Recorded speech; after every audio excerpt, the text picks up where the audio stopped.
नमस्कार। ये वीडियो है आपका वेक्टर कैलकुलस।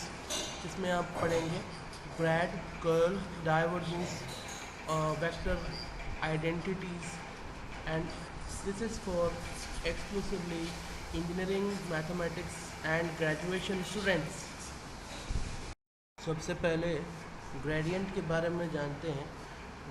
ग्रेडियंट वेक्टर का जो हम निकालते हैं दैट इज़ मैथमेटिकल ऑपरेटर, और ये क्या बताता है, रेट ऑफ चेंज और the direction of maximum increase, कि किस डायरेक्शन में आपका वेक्टर ज़्यादा इंक्रीज़ हो रहा है, उसकी वैल्यू ज़्यादा इंक्रीज़ हो रही है। और स्केलर वैल्यूड फंक्शन का ये हम निकालते हैं। इसकी इम्पोर्टेंस ये बहुत ही इम्पॉर्टेंट है इन द एरिया, बहुत सारे फील्ड्स में, और ये आपको अलाउ करता है एनालाइज करने के लिए बहुत सारे physical, engineering, computer science theories को एनालाइज करने के लिए, वहाँ पे जनरेटेड फिनोमिनास के लिए। इसका एप्लीकेशन है vector gradients span across multiple disciplines including physics, engineering, computer science, enabling advancements in fields like optimization algorithm and machine learning and image processing। इन सभी एरियाज़ में इसका यूज़ किया जाता है। इसके साथ साथ और भी एरियाज़ में इसके यूजेस हैं। इसके डेफिनेशन के बारे में जानते हैं। The gradient of a vector is a vector that consist of a partial derivative of the component with respect to the independent variables. जो वेक्टर के अलग अलग कंपोनेंट्स होते हैं उनका हम पार्शियल डिफरेंशिएशन करते हैं। एट मीन्स एक्स कंपोनेंट, कोई वेक्टर चेंज हो रहा है, इसकी वैल्यू चेंज हो रही है, एक्स एक्सिस, वाई एक्सिस और जेड एक्सिस के अलोंग इसको हम डिफरेंशिएट करके निकालते हैं पार्शियली। एंड कैलकुलेशन, इसको कैलकुलेट करने के लिए हर एक कंपोनेंट को हमें डिफरेंशिएट करना पड़ता है। ज्योमेट्रिकली अगर इसकी बात करें तो gradient is responsible for the direction of the steepest, यानी कि सबसे तेज जहाँ पे इसमें इंक्रीमेंट हो रहा हो वेक्टर में, वो इसको निकाल के देता है। जैसा कि आप देख सकते हो, ये डायरेक्शन ऑफ मैक्सिमम इंक्रीज, जैसे कोई पार्टिकल मूव कर रहा हो और किस डायरेक्शन में वो ज़्यादा डिस्प्लेस हुआ, ये अगर आपको निकालना हो। अगर किसी आयरन की रोड या उसका वॉल्यूम इंक्रीज हो रहा हो, तो वॉल्यूम इंक्रीज होने पर उसकी लेंथ, विड्थ, हाइट तीनों इंक्रीज होगी, तो वो किस डायरेक्शन में ज़्यादा इंक्रीज हो रही है। So we want to find that. So इसीलिए यहाँ पे हमें पार्शियल डिफरेंशिएशन का कॉन्सेप्ट लाना है, क्योंकि हम बाकी को वेरिएबल्स को कांस्टेंट रख करके जब पार्शियली डिफरेंशिएट करेंगे अलग अलग कंपोनेंट्स को, then we will be able to understand in which direction the length will be increased in the x-axis, y-axis or z-axis. Now, gradient descent optimization algorithm. Gradient descent is an optimization algorithm that utilizes the gradient information to iteratively find the minimum or maximum of a function. तो optimisation algorithm में इसका इस्तेमाल हम करते हैं कि किस direction में, किस दिशा में किसी भी वेक्टर का मैक्सिमम या मिनिमम आएगा। इटरेटिवली मतलब होता है कि ये बार बार रिपीटेड मैनर में हम इसको अप्लाई करते हैं। एप्लीकेशन इसका है wide range of application in the field of like machine learning, where its use is optimise the parameter of the models, and computer vision where it is used for the image registration and object tracking।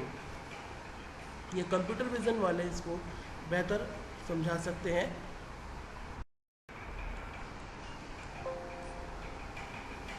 Gradient, तो force के लिए देखते हैं।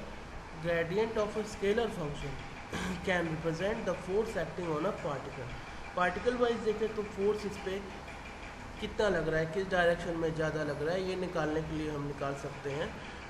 क्योंकि जब object 3D motion में move कर रहा होता है 3D प्लेन में, तो उस पर किस डायरेक्शन में ज़्यादा फोर्स लग रहा है, उससे उसके मोशन से उसका पोजीशन हम पता लगा सकते हैं, देख सकते हैं। तो इस तरह से इस कॉन्सेप्ट का यूज़ हम कर सकते हैं। इलेक्ट्रिक फील्ड में, इलेक्ट्रोमैग्नेटिज्म में इसका यूज़ कर सकते हैं। Gradient of scalar potential function represent the electric field, जो dV/dr हम लिखते हैं। Gradient of the potential function, gradient यानी स्लोप, वो इलेक्ट्रिक फील्ड को बताता है कि किस डायरेक्शन में पोटेंशियल चेंज हो रहा है with respect to the distance या radius, that is the electric field. Magnetic field क्या है? Similarly the magnetic field can also be represented by gradient of is potential function in the electromagnetism. Electromagnetism में जिधर charges move कर रहे हैं तेज़ी के साथ, किधर इलेक्ट्रिक फ्लक्स में चेंजेस हो रहे हैं, rate of change of flux, that is the magnetic field electromagnetism में। उस तरीके से हम इसका इस्तेमाल वहाँ पे भी कर सकते हैं। इंजीनियरिंग में structural analysis, fluid mechanics, heat transfer में हम इसका इस्तेमाल कर सकते हैं। स्ट्रक्चरल एनालिसिस में gradient of displacement field is use to analyse the stress और स्ट्रेन। जो अपने यंग मॉडुलस के बारे में पढ़ा होगा, उसमें स्ट्रेस अपॉन स्ट्रेन क्या होता है, यंग मॉडुलस होता है, दैट इज़ उस वहाँ पे भी इसकी स्टडी की जाती है।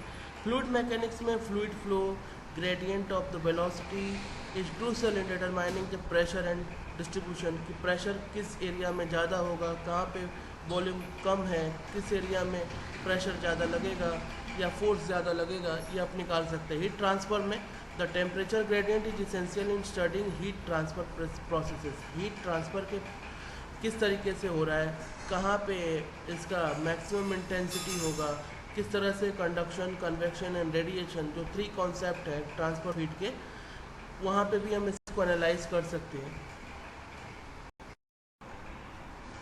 मशीन लर्निंग में बहुत सारे टूल्स हैं जिनका हम इस्तेमाल करते हैं, और वहाँ पे अलग अलग मैथमेटिकल फंक्शंस होते हैं। हर फार्मूले के हिसाब से उनके ग्रेडियंट यानी स्लोप की मदद से हम निकाल सकते हैं कि पैरामीटर्स में कैसे चेंजेस हो रहे हैं, किधर ज़्यादा किधर कम हो रहे हैं। इमेज प्रोसेसिंग में आप पिक्सल पॉइंट्स के प्रोसेस को देख सकते हैं, जैसे एज डिटेक्शन में, जैसे कार ट्रैकिंग में, यहाँ पे वो किस तेज़ी के साथ इमेज बदल रहा है। कंप्यूटर विजन में ग्रेडियंट, यहाँ भी उसी रोल को देखते हैं कि स्लोप किस तरीके से चेंज हो रहा है, वहाँ पे किस तरीके से ऑब्जेक्ट मूव कर रहा है।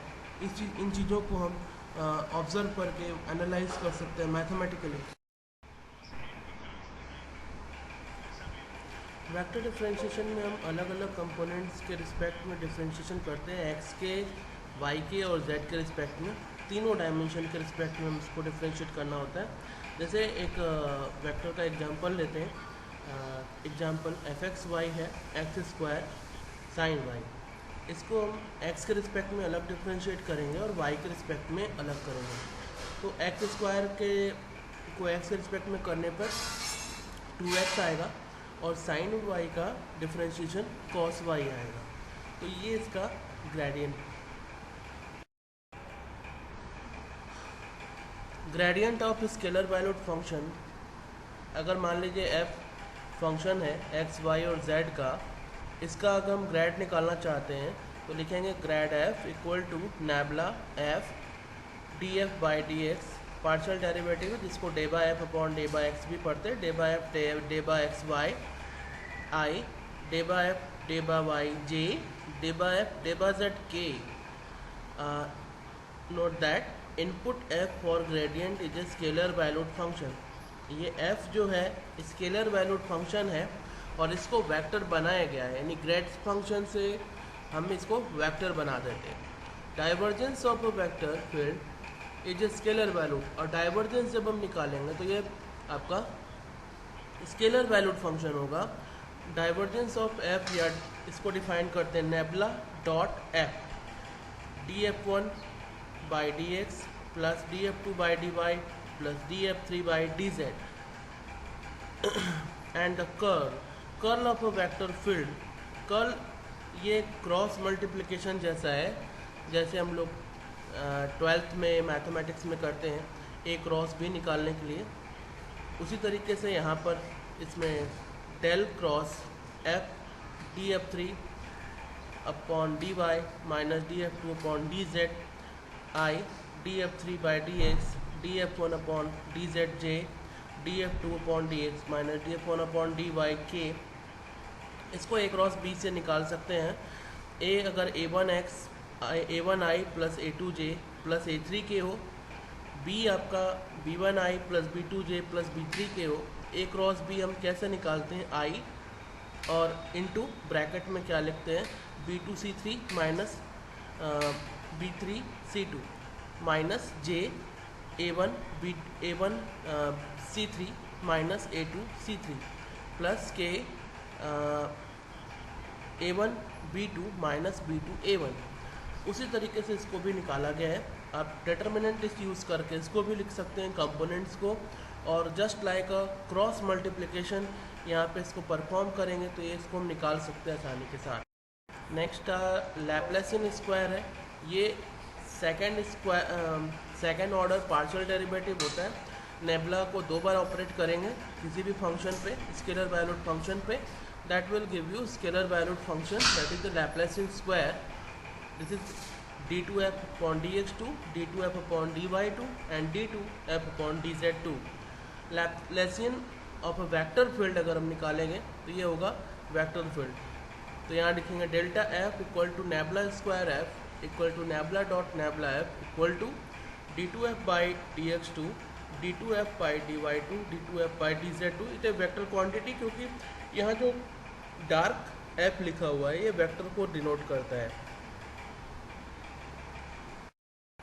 ये कुछ वेक्टर आइडेंटिटीज़ हैं जो आगे जाके हम लोग यूज़ करेंगे।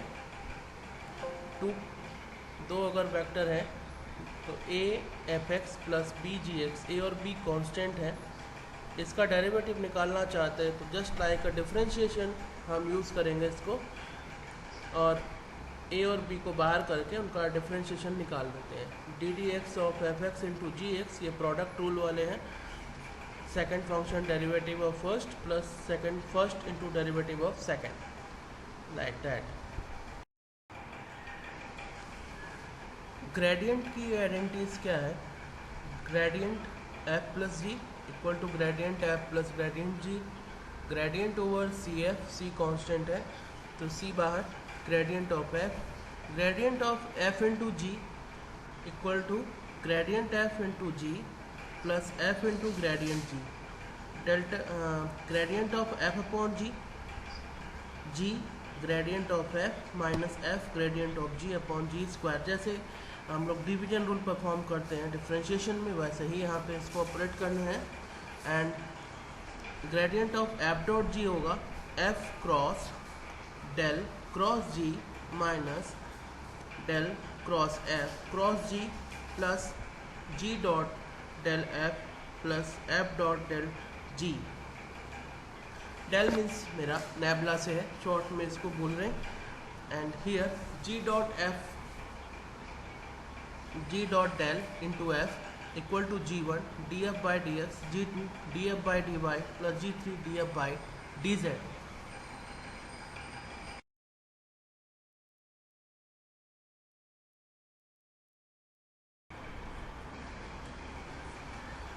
ये लेमा है, ये वेक्टर ट्रिपल प्रोडक्ट का a dot b cross c equal to a cross b dot c और a cross b cross c, ये c dot a b minus b dot a c, इसका use भी हम लोग करेंगे, इसको अप्लाई करेंगे। ये पहले 12th में कोर्स में थे वेक्टर ट्रिपल प्रोडक्ट, और फिर बाद में आप एनसीईआरटी की बुक में पीछे अपेंडिक्स में देख सकते हो, ये 12th की किताबों में पढ़े होते हैं। इनको कहीं कहीं कोर्सेज में पढ़ाया जाता है और कहीं कहीं नहीं पढ़ाया जाता।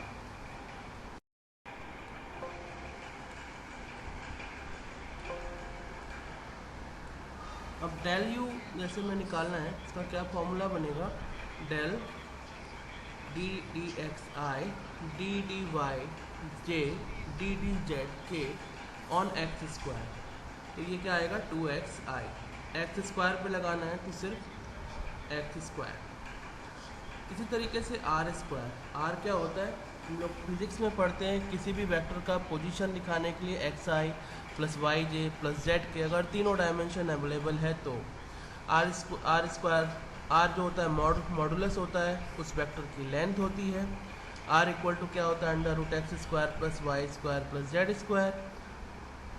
तो डेल यू या नेबुला यू क्या होगा, डी डी इसी वेक्टर पे अप्लाई कर देते हैं आर स्क्वायर के ऊपर, क्योंकि आर स्क्वायर क्या है, स्केलर फील्ड है, और ग्रेडियंट क्या देगा आपको, वेक्टर फील्ड बना के देगा। तो ये क्या आएगा डेरिवेटिव, एक्स स्क्वायर का 2xi, वाई स्क्वायर का 2yj और जेड स्क्वायर का 2zk। क्योंकि ये पार्शियल डिफरेंशिएशन है तो एक्स स्क्वायर का एक्स के रिस्पेक्ट में रखना है, वाई स्क्वायर का वाई के रिस्पेक्ट में रखना है और जेड स्क्वायर का जेड के रिस्पेक्ट में रखना है ओनली। और u equal to c dot r, इस पर अगर हम ग्रेडियंट लगाएं तो c क्या होगा, कांस्टेंट होगा, बाहर आ जाएगा। इसका क्या आएगा, ओनली c1i, c2j, c3k, क्योंकि x का डेरिवेटिव 1, y का डेरिवेटिव 1, z का डेरिवेटिव 1, बाकी तो ज़ीरो होंगे क्योंकि ये पार्शियल है।